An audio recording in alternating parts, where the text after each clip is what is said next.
Hey YouTube, how you doing? It's Andy from Inflections, and this video is all about what we did to put together the new workshop. So this is basically all of our new digs, and you can see that everything has been redecorated and redone from the old place. So this video is just all about kind of just the process, if you're interested, when it started, when it finished, and the reason why we did it, and just the benefits of having a much bigger space to work with as opposed to the two separate rooms that the workshop used to be. So the whole process began last summer, going from what the garage used to be. It used to be a 3-room office workshop that my dad built with the help of his dad from the foundations of a 2-car garage. Then when he left to move his business to bigger quarters, it was an unused space for me to store my music gear when I was growing up. And I was lucky enough to have the space and the facility to learn to play, and then as an adult, to use the room to start putting videos together, i.e. what I used to put out on my YouTube channel.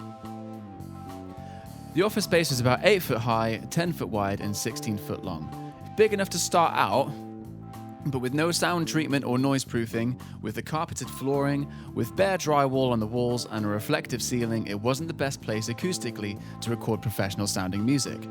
If you were to listen to any of my old covers, you would notice a significant drop in the bass frequencies for most recordings. Initially, we took the whole wall down in between the rooms. It wasn't a supporting wall, so it has no bearing on the foundations of the building. It meant that we had to unwire a lot of the electrics and reroute the gas piping for the radiator, and it was all a bit of a hassle, but the benefit was kicking down the drywall, which is always entirely satisfying. Then afterwards, the plan was to strip everything back down to the foundations, walls, ceilings, and floors. In these photos here, you can see what the car garage looked like before it was made into an office. I had turned the table on the side also into an 8-foot cupboard to store all the music gear that I needed. We started building up the ceiling with a layer of 100mm rock wool in between the wooden bats, and then fitted now 15mm SoundShield Plus drywall underneath with the help of my dad. Then came the insulation and soundproofing of the front wall. James is a friend of mine who is a contractor and teaching client, helped build a partition wall to hold the insulation and drywall. Very effectively controlling the sound transmission with the 100mm Nauf thermal wool, then 2 layers of the same Nauf 15mm SoundShield Plus drywall fitted with screws and a layer of green glue in between. Afterwards came the decorating of the room. The front wall had a layer of cladding, as did the cupboard doors opposite.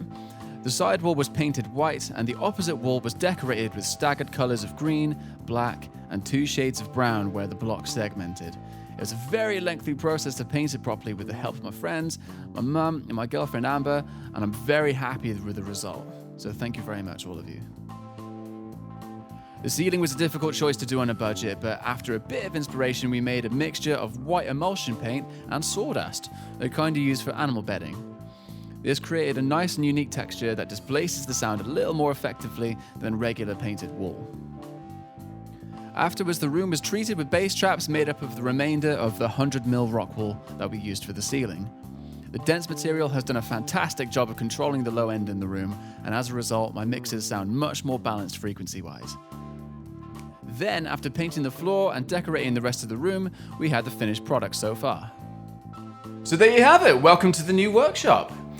With this new huge room and these new professional means of recording, I plan to put out a lot more content, a lot more regularly. Thank you so much to everybody who got involved with the project, and talking about friends and family here, and thank you to everybody here who has stuck around.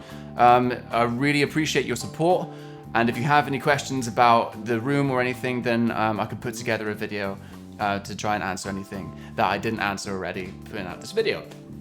Thanks again for watching, guys, and I'll catch you again in the next video. Bye-bye.